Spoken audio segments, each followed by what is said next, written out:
नमस्कार. अक्षय तृतीया 2021ला आपण एक प्रयोग केला होता.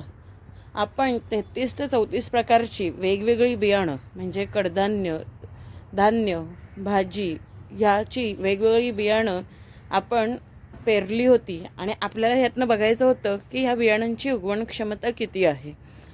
तर आज या प्रयोगाला 7 दिवस पूर्ण झाले आहेत. आजचा हा 7वा दिवस आहे. तर यामुळे आता इथे किती उगवण क्षमता आहे, या प्रयोगाचा कसा काय परिणाम झालेला आहे, त्यामुळे पीक कशा प्रकारे आपण डिसाईड करू शकतो हे आपल्याला कळेल. आज आम्ही एक छोटासा वेगळा प्रयत्न करणार आहोत. ते म्हणजे सगळ्या लोकांपर्यंत पोहोचण्यासाठी आणि सगळ्यांना कळावं की हा प्रयोग नेमका काय आहे आणि ह्याच्यात काय केलं जातं. तर हा प्रयोग सगळ्यांना कळावा, सगळ्यांपर्यंत ही इन्फॉर्मेशन पोचावी म्हणून ह्याची माहिती आपण मराठी त्याचबरोबर इंग्रजी भाषेतनं सुद्धा देणार आहोत. तर ही इंग्रजी भाषेतनं आपल्याला माहिती देणार आहेत सौ भक्ती प्रवीण खांडेकर आणि मराठीतून सगळी माहिती देणार आहेत आपले शेतकरी श्री प्रद्युम्न सुमंत आठले. नमस्कार सर्व शेतकरी बंधू भगिनींनो आणि सर्व शेतीची आवड असणाऱ्यांना, शेतात काम करणाऱ्यांना व शेती हा विषय घेऊन सगळीकडे प्रक्रिया उद्योग म्हणा किंवा कुठल्याही प्रकारचं शेती निगडीत काम करणाऱ्यांना सर्वांना नमस्कार. आज आपण बघतोय हा प्रात्यक्षिक प्रयोग, जो आपण प्रात्यक्षिक प्रयोग हा सुरुवात केलेला आहे बऱ्याच वर्षांपासून. अक्षय तृतीयेच्या दिवशी अक्षय तृतीया आणि घटस्थापना नवरात्रात येते ती, अशा दोन जे मुहूर्त आहेत त्या मुहूर्तांना आपण शेतीचे मुहूर्त म्हणून समजतो. आणि अक्षय तृतीया ही आपल्याला पूर्णपणे पावसाळी हंगामाचं निदर्शन करते की पावसाळी हंगामात कोणकोणती पिकं येऊ शकतात आणि त्या हंगामाची सुरुवात करून देणारा सण म्हणजे अक्षय तृतीया असतो. या अक्षय तृतीयेला आपण जी सुरुवात केली ती घट बसवणे, घटस्थापना ही अक्षय तृतीयेला केलेली सुरुवात आहे. या घटामध्ये आपण वेगवेगळी विविध प्रकारची पिकं इथे लावलेली होती. 33 ते 35 प्रकारची पिकं आपण इथे घेतलेली होती की ह्या येणाऱ्या पावसाळ्यात या हंगामात आपल्या या क्षेत्रात जिथे आम्ही आहोत देवनगरी समर्थवाडीच्या जवळ, जिथे आपण सेंद्रिय, नैसर्गिक आणि सर्व वैदिक प्रकारची शेती करतो, या ठिकाणी आपल्याला कोणती पिकं ह्या हंगामात साथ देतील, ह्या पावसाळ्यात कोणती पिकं चांगली येतील असा निसर्गाचा जो प्रतिसाद आहे तो आपण इथे घेण्याचा प्रयत्न करतोय. आणि त्या प्रतिसादाला आजच्या दिवशी सुरुवात झालेली आहे. आजचा आपला 14 मे नंतरचा 7वा दिवस आहे. 7व्या दिवशी आपण बघतोय आपण ही जी 35 प्रकारची पिकं लागवड केलेली होती त्या प्रकारच्या पिकांची उगवण क्षमता, त्यांच्या बियाणांची क्षमता, यात इथे असलेल्या मातीची क्षमता ही निदर्शनाची यायला सुरुवात झालेली आहे. निसर्गाने त्याचा प्रतिसाद द्यायला सुरुवात केलेली आहे.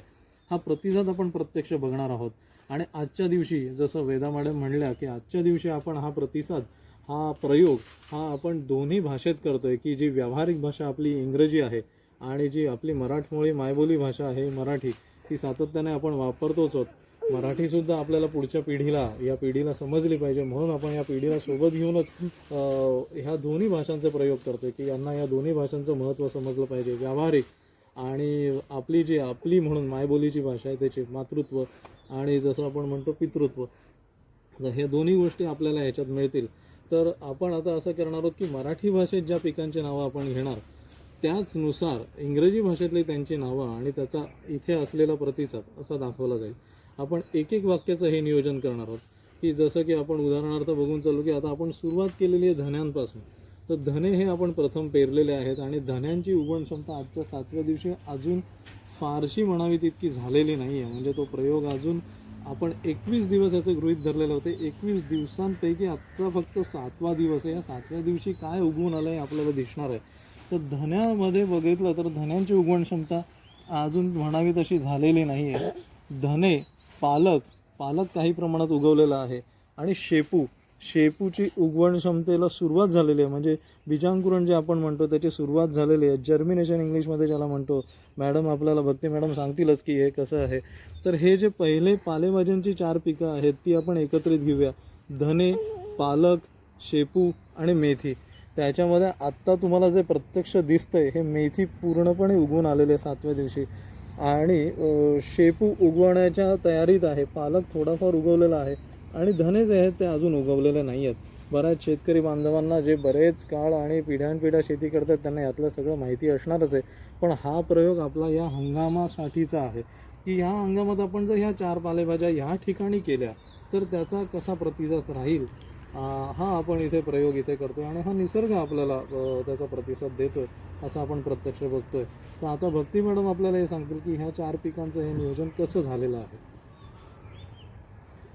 तुमच्याकडे भक्ती madam. Thank you, Pradyumna sir.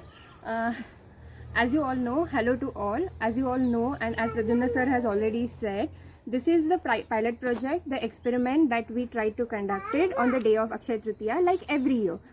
Now, we have been doing this in the field over here in Devnagri, which is located in Badlapur city in Thane district. So we have been doing this pilot project every year, and the aim of this project is to have observe certain crops over a period of 21 days, so that in order to know which exceed which crop will give us the maximum profit in a particular year. So on the day of Akshay Tritiya, which is considered as one of the auspicious moment for the field of agriculture, we started with Ghatastapana on 14th of May, and today is the 7th day. We will be observing this for next 21 days, but then today is the 7th day, which means already 1/3 of our period is over. And as you all can see, we started with some 30 plus crops, and we wanted to see the seed germination process. So we have coriander, we have spinach, we have dill leaves, and we have fenugreek leaves. And you all can see that spinach has started growing a bit. Also, dill leaves are growing up. Fenugreek leaves, however, have grown to maximum, so they have shown us the maximum yielding capacity amongst all these 4 leafy vegetables. So we have coriander. As of this year, as of today, coriander has not really grown a lot. So we can see it over here also. Fenugreek leaves have shown the maximum results. Over to you, sir.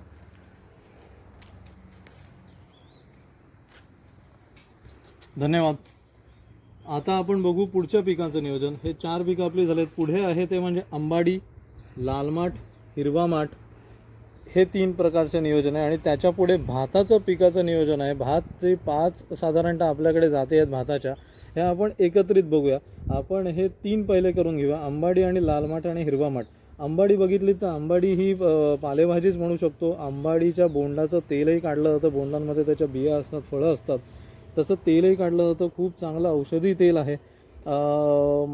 माझ्या म्हणण्यानुसार किंवा मला जेवढं आठवतं आहे किंवा मला माहिती आहे तेवढ्यानुसार 1972चा दुष्काळ येण्याच्या अगोदर किंवा त्या दुष्काळाच्या काळातसुद्धा काही ठिकाणी इतक्या प्रकारची दुष्काळाची भयान परिस्थिती होती, तिथे अंबाडीचं तेल लोकांनी करून स्वतःचा उदरनिर्वाह केलेला आहे.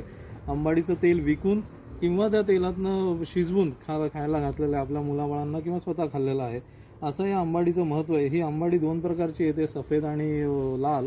तर ही आपण बघतोय ती लाल अंबाडी आहे आणि ह्याचा उपयोग आयुर्वेदामध्ये कदाचित असेल, मला त्याबद्दल माहीत नाही, पण बरेच जण म्हणतात की जिथे आपल्याला दुखापत होते तिथे हे लावलं जातं, गुडघ्यांच्या किंवा त्या वेदनांमध्ये.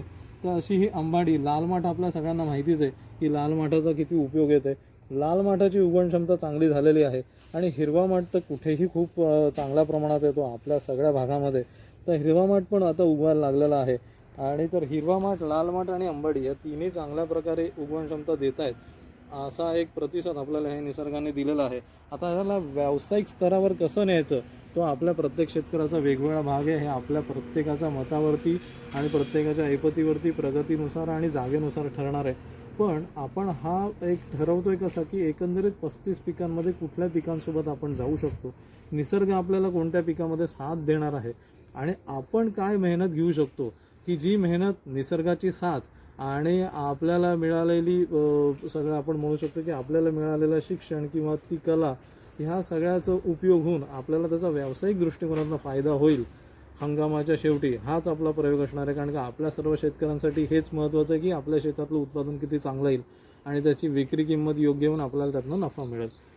आता भक्ती मॅडम आपल्याला ह्या 3 पिकांचं सांगतील आणि त्याच्यानंतर आपण सलग भात आणि पुढची जी आपल्या पिकं आहेत ही पूर्ण घेऊ, ज्याला आपण सिरियल्स किंवा ग्रेन्स म्हणतो. धन्यवाद. So moving on to the next batch of our leafy vegetables, we over here have sorrel leaves, red amaranthus and green amaranthus. Now as you can see, sorrel leaves have given us the maximum production as on today. Green amaranthus and red amaranthus as it is grow anywhere, so they are growing and they have started growing up a bit. We are looking at this crops from, of course, the perspective of profit making, because ultimately that's the aim of any of the profession that we are involved in.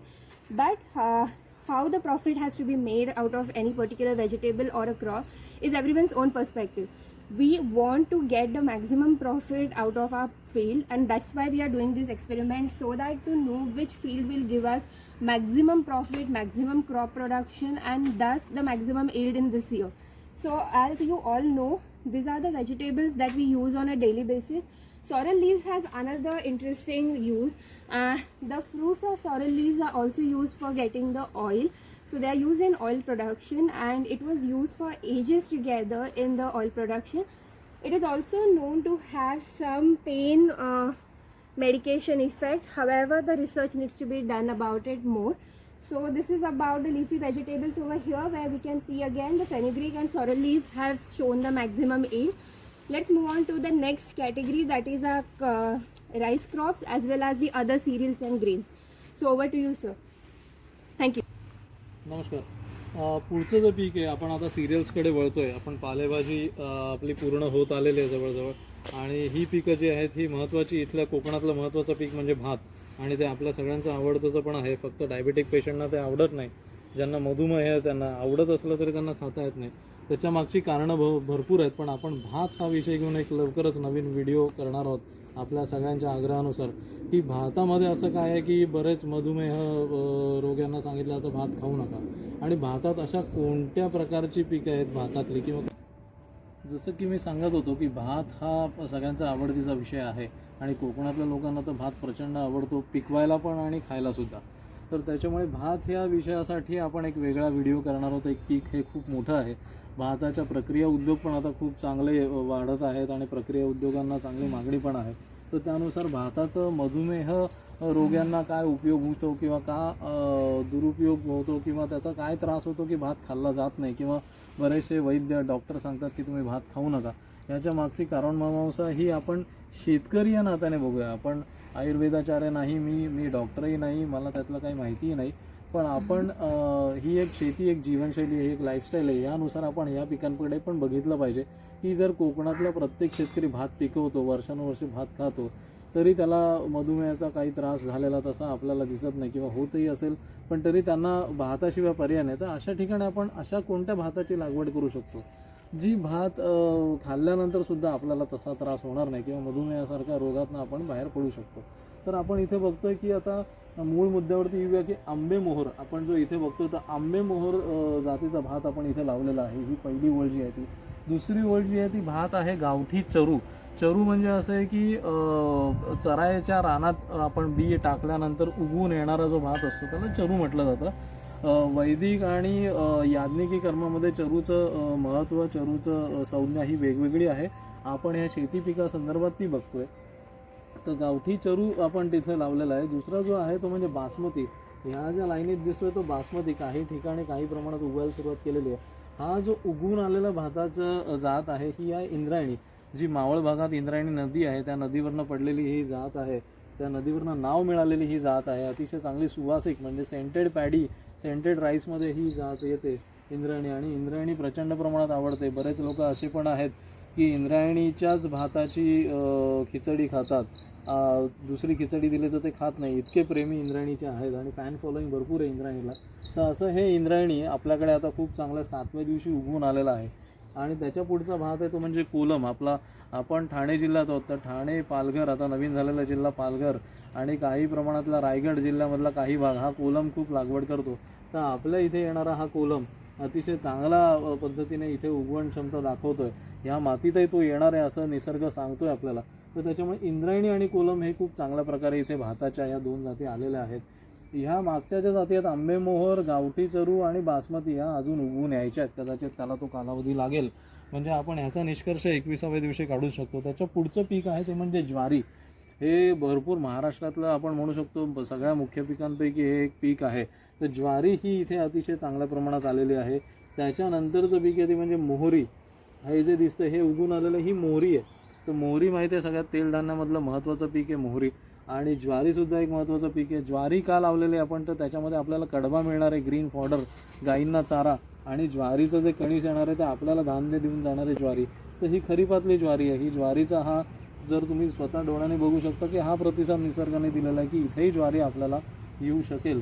तसेच मोहरी इथे चांगल्या प्रमाणात उगवून येते आणि त्याच्या पलीकडे आपण केलेली ती भेंडी, तर इथं भेंडीला उगवायला सुरुवात झालेली आहे. या शेवटच्या रेषेमध्ये लाईनीमध्ये तुम्ही बघताय तर भेंडीची उगवण क्षमता थोडीफार कमी जास्त प्रमाणात दिसते, पण त्याचे अजूनही उगवण चालू आहे. आज 7वा दिवस आहे आणि आपण ह्या सगळ्या पूर्ण पायलट प्रोजेक्टसाठी दिलेला 21 दिवसांचा पिरियड आहे.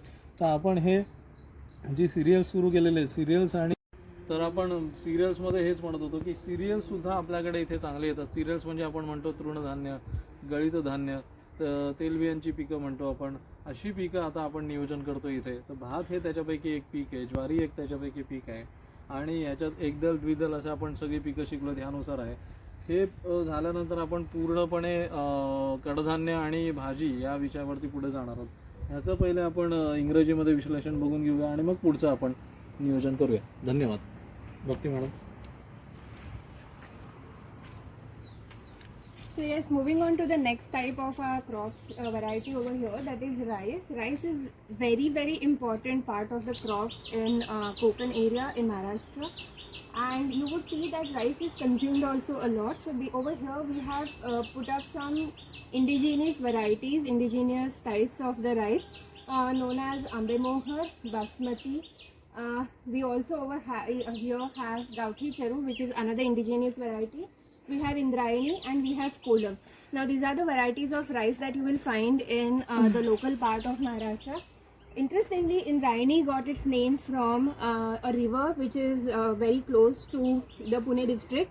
Now Indrayani is very scented variety of rice, and yes, there is a lot of fan following to this particular variety of rice. You will see people who are hardcore fans of Indrayani type. Kolam is a variety which is found in Thane district and Raigad district to some extent. You can see out of all the 5 varieties, Indrayani and Kolam have given us the maximum yield this year. So they are growing at a very fast rate. Basmati has started growing a bit, whereas Gauthi Charu and Ambe Mohar yet have not really grown to the expectations. So yes, we'll of course see it over a period of 21 days, but this is what it looks like today. Next we have jowar. Jowar is also another crop which is very famous in Maharashtra, and jowar is used of course in our regular meals. But over here the primary objective of having jowar is more of having a green fodder for our cattle over here. Jowar also is growing at a very nice rate, and at this rate we'll see that after 21 days jowar would have a very good yield. Next we have mustard and okra or ladyfinger. Now mustard are also growing pretty nice, and we can hope to have a good production this year. However, okra has not really grown a lot. Okra has not really shown a lot of good results. But yes, it's only the 7th day, and maybe something good would happen in next 14 days. So let's wait for that. So let's move on to the next part of our series now. Over to Pradyumna sir. नमस्कार. आता आपण बघतोय याच्या पुढचं की इथे काही आपल्याला पिकं आहेत ती तुम्ही इकडे या, तिथे नाही तर काय तिथे मुंग्यांचं वारुळ आहे. तर इथे तुम्ही बघताय की समोरची पिकं आहेत. इथे आता भाजीपाला, कडधान्य आणि असं आपण म्हणू शकतो की सरमिसळ म्हणू शकतो किंवा पूर्ण मिश्र पिकं आपण कुठली घेऊ शकतो ती आपण एकत्रित घेतलेली आहे. लाल मुळा आहे. हा जो पहिला बघताय हा लाल मुळा आहे. हा लाल मुळा जो आहे त्याची उगवण क्षमता तुम्ही बघताय. हा लाल मुळाचं बियाणं आपल्याला सगळीकडे उपलब्ध होतं. त्याच्यानंतर जी आहे ती हिरवी काकडी, म्हणजे आपल्याकडे सगळ्या प्रमाणात गावठी काकडी म्हणतात ती ही हिरवी काकडी. आणि हा तिसरा जे पीक आहे ते वाल. हे वालाचं पीक आहे जे आपल्या क्षेत्रामध्ये कोकणातल्या क्षेत्रामध्ये नंतर घेतलं जातं, म्हणजे भातानंतर घेतलं जातं. पण हे असा वाल आहे की जो आपण पावसाळ्यातही घेऊ शकतो, ह्याला मांडव लागतो. तर हा वाल आपल्याला वेलवर्गीय पद्धतीने कसा घेता येईल ह्याची उगवण क्षमता आपल्याला इथे दाखवतोय. त्याच्यानंतरचं हे जे पीक आलेलं आहे हे उगवण हे सूर्यफूल आहे. सूर्यफूल तर सगळ्यांना माहिती आहे, सूर्यफुलाचा काय काय उपयोग येतो आणि तेलबियांपैकी पीक आहे. त्याच्यानंतरचे हे जे आलेलं आहे ती आपली फरसबी म्हणू शकतो याला. बरेच जण याला घेवड्याचे पिकं म्हणतात, तसं फरसबी आहे. आणि त्याच्यानंतर एक जे पीक आहे वाटाणा. आपण वाटाणा थंडीच्या वेळी इकडे लावला जातो. हा वाटाणा पीक आहे. तर आपण वाटाण्यापर्यंत घेऊया. आता ह्याच्यात आपण बघू शकतो की 1 2 3 4 5 6 या 6 पिकांपैकी महत्त्वाची उगवलेली 2 उंचीची पिकं दिसत आहेत. त्याच्यानंतर कमी उंचीची 2 पिकं दिसतात. पण उगवण क्षमता ही सगळ्यांची चांगली आलेली आहे. आता ह्याचं आपण इंग्रजीत विश्लेषण बघून घेऊया भक्ती मॅडमकडनं. धन्यवाद. Okay, so moving on to the next lot that we have over here, it is all of a mixed lot, and there is not really a lot of categories, but yes, there are a lot of mostly the sprout vegetables. And let's look at this lot. We first have the red radishes, and we have green cucumber, we have field beans, we have sunflower, and we have French beans with green peas over here. So as you can see that yes, the crops have started growing. Overall, the growth rate is pretty good, but the highest grown crops that you can see over here are these field beans which are there, and then you have the French beans which are also showing the maximum yield this time. So yes, you can see that these two have grown to the maximum height, whereas also the sunflower and cucumber is growing at a very good rate, and it can give us a good result in next 21 days. So this is about this particular lot. We are moving to the next lot, next batch of the cereals here. नमस्कार. तर आता आपण पुढची पिकं बघणार आहोत. तर हे जे उंचीचं आलेलं पीक आहे हे सगळ्यांना माहिती आहे. सगळ्या शेतकरी वर्गाला यातली बरीचशी पिकं माहिती असणार आहेत. सगळीच पिकं माहिती असणार आहेत. याची उत्पादन क्षमता अशी उगवतात अशी उगवतात ह्याबद्दल माहिती असणार आहे. पण मी पुन्हा एकदा सांगतो की हा एक प्रयोग आहे. जो प्रयोग शेती सुरुवात करण्याच्या अगोदर मृग नक्षत्राच्या अगोदर 21 दिवसांमध्ये करायचा हा प्रयोग आहे की जेणेकरून आपलं नुकसान, शेतकऱ्यांचं नुकसान सगळ्या पद्धतीने सगळ्या भागात आणि सगळ्या क्षेत्रात होत असतं, सगळ्या परीने होत असतं. पण ह्याच्यात आपण हा एक सल्ला देतोय की यातल्या अत्यल्प खर्चात म्हणजे ह्याच्यामध्ये घरातलं असलेलं बियाणं आपण वापरलेलं आहे. 1 तासाची आपल्याला मजुरी गेलेली आहे. जी स्वतःहून केली तर ती मजुरी द्यायची आवश्यकता नाही. पण आपली पण मजुरी आपण जर त्याच्यात पकडत असू तर ती मजुरी आपण गृहीत धरली पाहिजे. आणि ह्याच्यामध्ये आपल्याला 35 पिकांचं नियोजन करणार आहे की आपण येत्या हंगामात कोणती पिकं करू शकतो ज्याच्यामध्ये चांगल्यातला चांगला नफा अत्यल्प दराची खर्चामध्ये आणि चांगल्या मेहनतीमध्ये आपल्याला मिळणार आहे. म्हणून आपण हे नियोजन करतो आहोत. त्याच्यामुळे काही शेतकऱ्यांना असंही वाटेल की हे आम्ही नेहमीच करतो तर ह्याच्यात वेगळेपणा काय आहे. तर ह्याच्यात वेगळेपणा हा आहे की ह्याला पूर्वनियोजन म्हणतात. इंग्लिशमध्ये ह्याला पायलट प्रोजेक्ट म्हणतात.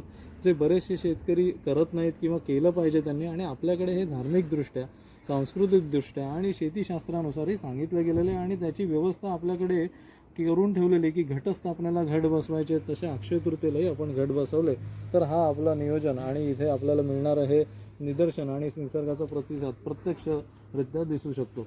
पुढचं पीक आहे ते म्हणजे चवळी. आपल्याला सगळ्यांना माहिती आहे चवळी आवडीचं पीक आहे. कावपी आहे. त्याची इथे उगवण क्षमता, बियाणांची आणि मातीची सक्षमता इथे दाखवली जाते. पुढचं हे पीक आहे मूग, ग्रीन ग्राम आपण त्याला म्हणतो. त्याच्यानंतर मटकी आणि त्याच्या पुढे आलेलं हे चारा पीक. हे चारा पिकाकडे मी नंतर येतो.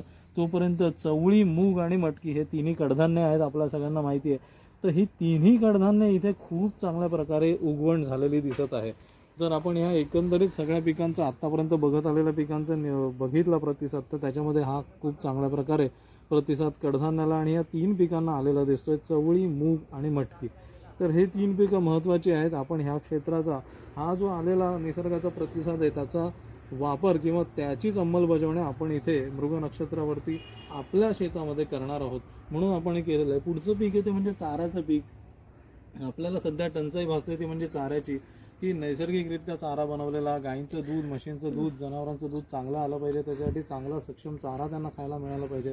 मग तो चाराही आज बियाणं आपल्याला विकत घ्यायला लागते. काही प्रकारे खूप चांगलं संशोधन झालेल्या बियाणावरती त्याच्यामध्ये बियाणं मिळते. पण ते त्याची पण उगवण क्षमता कशी असावी हाही आपण एक प्रयोग याच्यामध्ये घेतलेला आहे. तर हे चाऱ्याचं पीक आहे की जेणेकरून याला मल्टी कटिंग आपण त्याला ज्वारी म्हणतो. तर हे चारा आहे याला मल्टी कट करता येईल. 12 वेळा साधारणतः याची कापणी होते असं हे बी आहे. तर हे बी जर आपण वापरलं तर याची उगवण क्षमता सुद्धा 7व्या दिवशी आपल्याला मिळालेली आहे. म्हणजे आपण चारा पिकामध्ये सुद्धा जर व्यवसाय करायचा असेल तर आपण असा पायलटमध्ये त्याचा अंतर्भूत करून किंवा त्याला आतमध्ये घेऊन मुख्य पिकांमध्ये आपण त्याचाही व्यवसाय करू शकतो. हे यातनं निदर्शनात दिसतं. ही पिकं बघितल्यानंतर मग आपण ह्या ग्रोबॅग सेक्शनकडे जाऊया आणि ग्रोबॅग सेक्शन आपण सेपरेट करूया. आणि मग आजचा व्हिडिओ आपल्या सगळ्यांना 7व्या दिवशीचा निसर्गाचा मिळालेला प्रतिसाद सगळ्यांपर्यंत पोचवूया. धन्यवाद. भक्ती madam. Yes, so moving on to the next 4 crops that we are seeing here. They have germinated pretty well, and yes, they will give us the good production this year looking at the germination rate right now. So we over here have cowpea, or it also known as black-eyed peas. So black-eyed peas, the green gram, as well as the moth beans or mad beans as they are known as. Now these three cereals that we can see here are growing at a very good rate, and they are actually growing to give us a good production. It seems that the nature has given us the signal where it is saying that yes, you will have a pretty good profit using this particular crops this year. So this is what we can see, that they have really grown well. Of course, most of you would be knowing about this cross, most of you would be doing it at your field, but over here this particular experiment that we are doing is for our knowledge and to see how out of all these crops which would yield us a very good result in the coming future. So we are doing this experiment at the very lower cost. We are doing this experiment at the minimum labor to get us the maximum profit. So please understand that this is the experiment. This would give you a good view of what would be the future crops be like. So this is just a planning, which a careful planning of course would give you a good result. So this planning is for us getting a good result over here. And last over here we have the fodder. It is interesting because this is something which has also started becoming very scarce in the market right now, and we need fodder of course for our cattle. So we have also taken the efforts to grow this fodder and see if it can grow on this field, and as you can see it is growing well. There are all the chances that it would really grow well this time, and we would get the good fodder for our particular cattle lot over here. And this fodder, the interesting part about this fodder, it is multi-taking crop. So you can harvest it many times. You can actually do a lot over this. You can harvest it around for 12 times. So this is going to be something which is giving you the good production, which would give you the good production at the minimum cost involved. So let's move on to the grow bags now and see the results over there. Thank you. नमस्कार. तर आता आपण बघितलं की मुख्य मातीमध्ये आपण हे जे केलेलं होता पायलट प्रोजेक्ट तो बघितला की ज्याच्यामध्ये बी पेरणी आपण केलेली होती. मुख्य मातीमध्ये आपण जिथे शेवटचं पीक घेतलं ती होती 3 कडधान्य, ज्याला आपण इंग्लिशमध्ये पल्सेस म्हणतो. ही 3 बघून त्याच्यामध्ये चारा पिकांपैकी एक आपण घेतलं होतं. आणि त्याच्यानंतर महत्त्वाचा सेक्शन आपला जो आहे या वर्षीचा तो म्हणजे ग्रो बॅग सेक्शन. ह्या बॅगमध्ये ग्रो होऊ शकतं म्हणून ह्याला आपण ग्रो म्हणतो. ह्या वेगवेगळ्या मटेरियलमध्ये मिळतात, HDP, LDP. तर याच्यापैकी आपण बघू की या ग्रो बॅग्समध्ये पण आपण कोणकोणती पिकं घेऊ शकतो. ही आपण एक यावर्षीची ट्रायल, यावर्षीचा प्रयोग आपण घेतलेला होता. मुगाचं उत्पादन आपण बघतोय की मूग हा चांगल्या प्रमाणात येतो, तो सगळीकडे चांगल्या प्रमाणात येतो नक्कीच, पण तो ग्रोबॅगमध्येही येतोय ही आपण बघतोय. काही ग्रोबॅगमधलं अजून धान्य उगवून यायचं, जे काही आपण बी टाकलेलं ते उगवून यायचं आहे. आपण इथे बघतोय की शिराळी, रिचगॉट जे म्हणतो ते उगवून आलेलं आहे खूप चांगल्या प्रकारात. म्हणजे तुम्ही जर ग्रोबॅगमध्ये काही करणार असाल तर ग्रोबॅगमध्ये त्याचाही उपयोग होऊ शकतो. त्याला 3 बांबू लावले आणि त्याला जर सपोर्ट सिस्टम तयार केली तर खूप चांगल्या प्रकारची दोडकी शिराळी तुम्हाला तिथे लागू शकतील. मिरचीची बियाणाची उगवण क्षमता अजून यायची आहे, थोडेफार मोड यायला दिसलेलं आहे. आजचा 7वा दिवस आहे, आपल्याकडे 21 दिवसांपर्यंतचा पिरियड आहे. आपण तो पिरियड पूर्ण वापरूया आणि त्याची पिकं बघूया. काही ठिकाणी उगवण क्षमतेला सुरुवात झालेली आहे तर काही ठिकाणी ते बीजांकुरण सुरुवात होत आहे. अशा पद्धतीची काही वेगवेगळी पिकं आता आपण घेणार आहोत. इथे पुन्हा एकदा आपल्याला पालेभाज्यांमधली पिकं दिसत आहेत, लाल माटाची पिकं दिसत आहेत. आपल्याला सगळ्या आवडीचं पीक म्हणजे भुईमुग, शेंगदाणे, जे मागच्या वेळी आपण 14 मेला पेरलेली होती आणि ते शेंगदाणे या ग्रोबॅगमध्ये इतक्या चांगल्या पद्धतीने उगवून आलेले आहेत. तर असं आपण बघू शकतो की काय ग्रोबॅगमध्ये आपण करू शकतो. असं कोणतंही पीक नाही बहुतेक, किंवा काही असतील पिकं की जे त्याच्यात येणार नाहीत, पण आपण ही ग्रोबॅगमध्ये खूप चांगल्या प्रकारे घेऊ शकतो. आपण बघू शकतो की तूर, हे सगळ्यात तूर डाळ हा सगळ्यात मोठा विषय सध्या. खूप महाग पद्धतीने ती विकली जाते आणि परिस्थितीही तशी आहे. तुरडाच्या शेतकरीचं तुम्ही बघितलं की भरपूर किडींचं प्रमाण त्याच्यावरती असतं आणि त्या किडींचं नियंत्रण करून तूर पूर्ण उत्पादन करायचं आणि त्याच्यानंतर ती विक्री करायची आणि उत्पादन ते मार्केटमध्ये आणायचं. याला भरपूर अथक परिश्रम असतात. पण हे तुरीचं पीक अतिशय चांगलं ग्रोबॅगमध्ये येतं आहे. आपण हळद बघू शकतो. हळदीचा हा जो मातृकंद आहे, ह्याला आलेला हा कोंब आहे आणि तो कोंब आता दिवसेंदिवस व्यवस्थित वाढेल. ह्याच्यामध्ये 3 ते 4 प्रकारची आपण हळद लावलेली आहे. इथे एक आहे, इथे दुसरी आहे, तिसरी आहे, चौथी आहे, अशा हळदीचं पीक आहे. आणि हे जे 5वं आहे त्यालाही कोंब आलेला आहे. त्याच्या पुढे जो आहे तो मुळ्याचं पीक आहे. ते तुम्ही बघताय की ग्रोबॅगमध्ये सुद्धा मुळा चांगला येतोय. म्हणजे का, तर ग्रोबॅगमध्ये तुम्ही बघताय की ग्रोबॅगची डेप्थ किती आहे, त्यानुसार तुमचा मुळा वाढणार आहे. तर तुम्ही ग्रोबॅग सिलेक्ट करताना सुद्धा त्या पिकानुसार तुम्हाला ती निवडायची आहे की ज्या पिकाला त्याचा उपयोग होईल.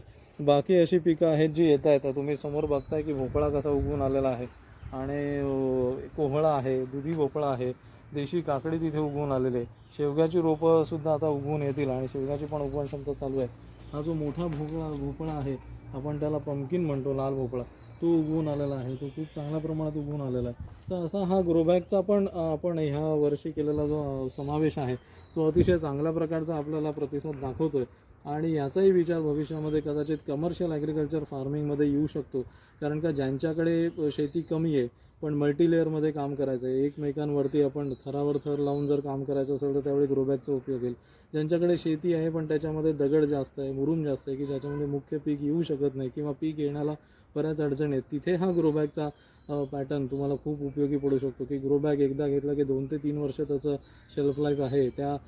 त्याच्या कालावधीमध्ये आपण वेगवेगळ्या प्रकारची पिकं किंवा मध्यम कालावधीची, कमी कालावधीची, जास्त कालावधीची पिकं घेऊन आपण त्यातनं नफा मिळवू शकतो. असा हा प्रयोग तुम्हीही बघून घ्या. आणि आजच्या 7व्या दिवशीचा प्रयोग हा आपण करतोय. आता ह्याला प्रयोगाला इंग्रजीमध्ये विश्लेषण आपले भक्ती मॅडम करतील. धन्यवाद. Thank you, and let's move on to this very novel experiment that we are doing this year in our field, and that is known as grow bags. Now, what is the importance of grow bags? You get these grow bags, typical grow bags in the market at different densities and different weight and different height depending on your need. But please understand that these grow bags are very, very useful for people who don't have a lot of land, or for people who have land but it is unproductive. Grow bags can be a very good option. These grow bags are growing on for 2 to 3 years, and they have a good shelf life. So once you purchase a particular grow bag, you can take the mid-term, short-term or long-term crops in it for 2 to 3 years depending on your needs. So you can see over here we have experimented with different kinds of crops such as ridge gourd. We have experimented with bitter gourd. Of course I don't like it, but yes, we have experimented with it. We also have experimented with our green gram, and you can see that it is growing well and it is germinating well, so we can get a good production. We have over here the potato, groundnut, something that we all like again. We over here have Armenthus, red and green. Yes. So we have different types of chilies over here, like Kashmiri chili. We have Jalapeno. We have the green chili that is local to us. We also have over here the bottle gourd, ash gourd. We have cucumber. We have drumsticks that are getting produces, and we have turmeric. We can see over here the 5 different types of turmeric have also, we have planted them and they have started germinating well. The split pigeon peas, which are very, very costly right now, are also being grown and they are showing a very good result. So you can see that different types of products can be grown in this grow bag, which will give you the good production at a minimum cost. Even if you don't have a lot of land with you, you can engage in multi-layer production if you use this grow bag. So this is the experimental status as on 7th day today, and we will definitely come back to you with the next status very soon. Thank you all for watching. तर म्हणजे शेतकरी मित्रांनो, आपण पाहिलं की अक्षय तृतीयेला केलेल्या या pilot project नंतर या एक प्रयोग जो आपण केला त्याचं 7 दिवसानंतर मिळालेले आपल्याला जे काही रिझल्ट्स आहेत किंवा ज्या पद्धतीने आपण मृग नक्षत्रावर पावसाळ्यात ही आपण करू शकतो, ज्या पद्धतीने पिकांचं नियोजन, तर त्यासाठीचे आजचे रिझल्ट्स तुम्ही पाहिलेले आहेत. आम्ही वेळ घेतला होता 21 दिवसांचा. 21 दिवसांनी तुमच्यासोबत आम्ही परत आमचे जे काही रिझल्ट्स आले आहेत, आमचं जे काही नियोजन होणार आहे ते आम्ही शेअर करणारच आहोत. तोपर्यंत तुम्हीही आत्ताही सुरुवात करा. यासाठी नाही, तुम्ही तो मुहूर्त चुकवला असेल पण तुम्हाला करायची असेल, तुम्हाला वाटत असेल तर थोड्या प्रमाणात तुमच्या इकडे सुरुवात करा. म्हणजे पाऊस येईपर्यंत ॲटलिस्ट तुम्हाला कळेल की तुमच्याकडे कोणतं पीक हे चांगल्या पद्धतीने येऊ शकतं. मला परत एकदा सांगायचं आहे, रुजवण क्षमता ही त्या जमिनीवर अवलंबून असते. त्यामुळे कोकण प्रांतात आमचं जे शेत आहे ते कोकण प्रांतात आहे, पण कोकण प्रांतातच तुम्हाला ही सगळीच पिकं त्याच पद्धतीने मिळतील असं काहीही आम्ही सांगत नाही आहोत किंवा अशी कोणतीही कमिटमेंट आमच्याकडनं नाही आहे. ही आमच्या जमिनीची, आमच्या इथल्या मातीची रुजवण क्षमता आहे. मात्र काही ठराविक पिकं जसं की भात असेल, तूर असेल, ही काही ठराविक पिकं कमी अधिक प्रमाणात कोकणात घेतली जातात. तर त्या पद्धतीने कोणत्या प्रकारचा भात लावायचा किंवा कोणत्या प्रकारची तूर लावायची हे तुम्ही ठरवू शकता. ह्याचा आज आपण जसं की मी तुम्हाला सुरुवातीला सांगितलं आहे, एक नवीन प्रकारचा प्रयोग आपण केलेला आहे. आपण पूर्ण जे काही ह्याचं डिस्कशन होतं किंवा तुम्हाला जे काही आम्ही प्रेझेंट केलं ते आम्ही 2 लँग्वेजेसमध्ये, 2 भाषांमध्ये केलं आहे. मराठीमध्ये तर आपल्याला प्रद्युम्न सरांनी सांगितलंच होतं. तर इंग्लिशमध्ये आपल्याला ह्या सगळ्याची माहिती दिली सौ भक्ती प्रवीण खांडेकर. माझी बहीण असल्याबरोबरच तिने खूप चांगल्या प्रकारे ही माहिती दिली, म्हणूनच तिला यासाठी धन्यवाद. ती जे काही थोडा वेळ आमच्याकडे आमचं शेत बघण्यासाठी आली होती, त्याही याच्यात आम्ही तिच्याकडनं हे काम करून घेतलं, त्यासाठी सॉरी. पण खरंच खूप छान माहिती दिली. त्यामुळे हा जो काही आमचा प्रोजेक्ट आहे तो आम्ही जास्तीत जास्त लोकांपर्यंत पोहोचवू शकतो. आणि थँक्यू प्रद्युम्नजी, कारण हे शेवटी तुमची संकल्पना होती ज्याच्याप्रमाणे आपण हे करायला घेतलं आणि एक चांगले रिझल्ट्स आपल्याला 7 दिवसात दिसलेले आहेत. तर जसं की मी म्हटलं 21 दिवसात आपल्याला ह्याच्यापेक्षा एक चांगलं नियोजन करता येईल. धन्यवाद.